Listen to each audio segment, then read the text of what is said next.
What really makes a high-performance motorcycle stand out today? I mean, is it just about sheer power, or is it more about that blend, that sophisticated tech that gives you total control? Today, we're doing a deep dive into exactly that. We're looking at Triumph's latest take on its iconic Street 777-65 family for 2025. So our mission here is to really unpack the key differences, the exciting features of the two models you can get in India now. That's the Street 777-65R and the top spec Street 777-65R. And we're pulling all this straight from the info you shared. What makes these bikes so special, and how much inspiration are they really drawing from that Moto2 race program? That's a great question. It really gets to the heart of modern bikes. And Triumph, well, they're right at the cutting edge with these street triples. What's really fascinating, I think, is how they've managed to take actual racing DNA, stuff developed on super competitive tracks, and kind of distill it down into machines that are not only street legal, but frankly, just exhilarating to ride. They're promising an experience that's, more than just speed. It's about precision, control, that connection you feel when the bike just feels like part of you. And that Moto 2 thing, it's not just a sticker. You can feel it in the engineering, the whole philosophy behind the bike. Okay, yeah, let's start with the Street 777-65R then. So this is like the entry point into this performance family, right? But even as the entry point, it's still built around that core 765cc inline 3 engine. That's the heart of the beast, isn't it?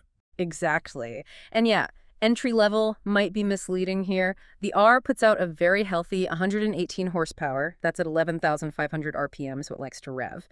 And you get a solid 59 pound-feet of torque. Now, what does that feel like for you on the road? It means you've got plenty of power, it's really responsive, but it's still surprisingly manageable. It's not intimidating. You've got enough grunt for, city riding, weekend blasts, whatever. It lets you use the performance without feeling like you're constantly on edge and kind of builds your confidence. And it's not just about the engine tweaks, is it? They've updated the look for 2025, too. Yeah. We're talking new colors. There's a matte Baja orange, which looks pretty striking, and a pure white option. They definitely make it stand out. Oh, yeah, the colors are sharp. So when you look at the R model overall, it really delivers what it promises. You get that thrilling, naked triple performance, fresh styling, and a really decent electronics package, too. So who's it for? I think if you're looking for a bike that's exciting, great for daily riding, but also fun on twisty roads, something engaging, but also, user-friendly, the R really hits that sweet spot. It balances excitement and practicality really well. A taste of the race tech without needing a racetrack. Right. So if the R is the solid foundation, the exciting entry, then the Street 777-65 RS, that's the Fenhouse suite we talked about, this is positioned as the ultimate expression, the track-ready street fighter for people who want the absolute best performance. You've absolutely nailed it there. The RS makes its intentions clear right away with a significant power bump. Now we're talking 128 horsepower, peaking slightly higher at 12,000 RPM. And torque is up too, to 80 Newton meters. That's a noticeable jump from the R. And it translates directly into a ride that feels more aggressive, sharper, just more thrilling all around. You really feel that extra surge, especially when you're pushing it. Makes the bike feel incredibly alive. Okay, and this is where it gets really interesting, like you said. The RS really leans into its racing roots with the components. The source material highlights some seriously top-spec stuff. You've got Brembo Stylema calipers clamping down on 310mm discs. I mean, that sounds like incredible stopping power, but what does that actually feel like for the rider? How does it boost confidence? That's a really important point. Brembo Stylemas aren't just about brute force stopping, although they certainly have that. What they really offer is consistency. Lap after lap on track or hard stop after hard stop on the road. They perform the same. No fade.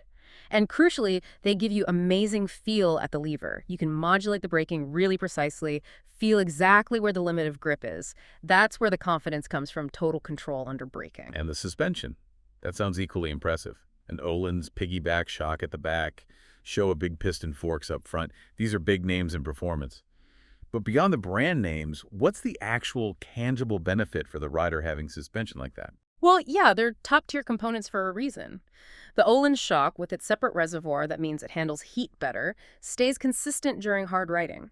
And the Showa big piston forks, they offer much more refined damping control over bumps and under braking compared to simpler forks. What this means for you is, first, adjustability. You can really dial in the suspension for your weight, your style, the conditions, but mostly it means precision and stability. The bike holds its line better, feels more planted, absorbs bumps without getting unsettled. It just inspires huge confidence when you're pushing on. And then they pair it with Pirelli Diablo Supercorsa tires. That tells you everything. These are sticky, track-focused tires, serious grip. Okay, so you've got the power, the brakes, the suspension. How do the electronics tie all this together? What makes the sweet Moto2 derived, and how does it genuinely help the rider? Right, the electronics are key. It's about safety and control, ultimately making you faster and safer. The Moto2 derived part comes in with things like the IMU, the inertial measurement unit. This little box measures lean angle, pitch, yaw, everything the bike is doing.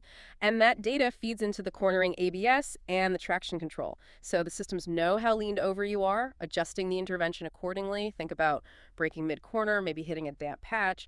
The system helps keep you stable. It's incredibly clever stuff. Plus you get wheelie control, front wheel lift control, things to keep it tidy when you're really getting on the power.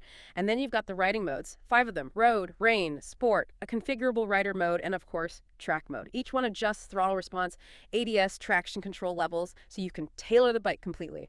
All this info shows up on a nice, clear, full-color TFT display, easy to read. And the quick shifter, clutchless up and down shifts just adds to that seamless performance feel. It's not just features on a list, you know? It all works together to make you feel connected, confident. So, summing up the RS then, it really is that pure performance street fighter. No compromises.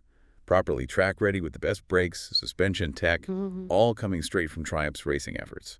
It's for the rider who demands the absolute peak. Exactly. But what's also really cool is looking at what they share. It's not like the R gets left behind entirely on the engine front. That Moto2-derived engine tech, a lot of the advancements benefit both models. Sharper throttle response, more torque across the rev range, a higher rev ceiling. Those are shared improvements. Ah, okay. So even if you go for the R, the, let's say, more accessible option, you're still getting a good dose of that cutting-edge engine development, not just the RS. Yeah. How does that shared foundation lift both bikes? Precisely. That's the smart thing here. Even the R feels incredibly refined and eager because of that shared DNA. You get that stronger pull from lower down, so maybe less gear shifting in town, but when you do rev it out, it just sings. Really eager engine. It ensures both bikes have that characteristic inline-3 sound and feel, that tractable power, that level of sophistication. It really shows how race development genuinely benefits the production bikes across the range. Gotcha. And circling back to some practicalities, especially for the RS, but probably gives us a sense of the family overall. Wet weight is around 188 kilos, about 414 pounds, which sounds pretty light for the power on tap. Seat height is 836 millimeters, so 32.9 inches. Definitely put you in a sporty position, right? And fuel capacity is 15 liters, about 4 gallons. Yeah, those specs paint a clear picture. That low weight is crucial for agility, makes it easy to flick side to side, very nimble handling. The seat height, yeah, it's on the taller side, but that's part of the aggressive Street Fighter stance. It helps you feel connected, gives good leverage over the bars for spirited riding. Might be a consideration for shorter riders, though. And 15 liters fuel capacity, that's pretty standard for this class. Decent range, but keeps the bike physically compact, which helps with the weight and handling focus. Okay, let's shift gears now from the shiny parts to the price tags.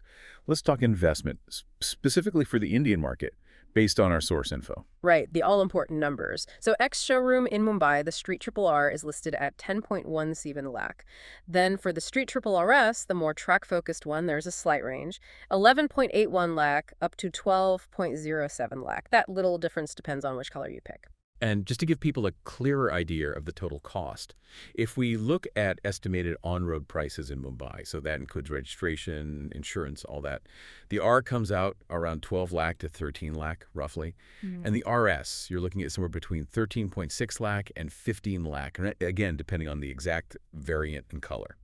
So yeah, looking at those prices, what does it tell us? There's a definite premium for the RS, as you'd expect. And that extra cost, it clearly reflects not just the extra power, but those top shop components we discussed, the Brembos, the Öhlins, the Showa forks, the advanced electronics. You're paying for that higher spec. It really highlights the different propositions. The R offers, I think, fantastic value, loads of performance and tech for the money, highly attractive. The RS is clearly aimed at the rider who wants the absolute best, that ultimate track-ready experience, and is willing to invest in it. It's a very clear step up. Right. So, boiling it down.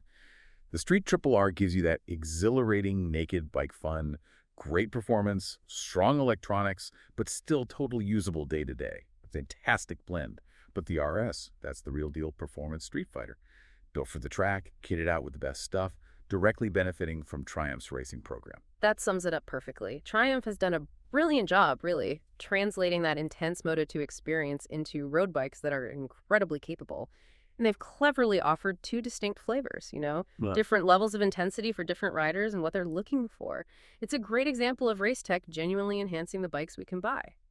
So as we see more and more of this race tech making its way into street legal motorcycles, how do you see that line blurring, between a track bike and a road bike? What might that mean for the future of riding? And just thinking about this lineup, what really stands out to you about how Triumph has brought so much pure performance to the street with these latest street triples?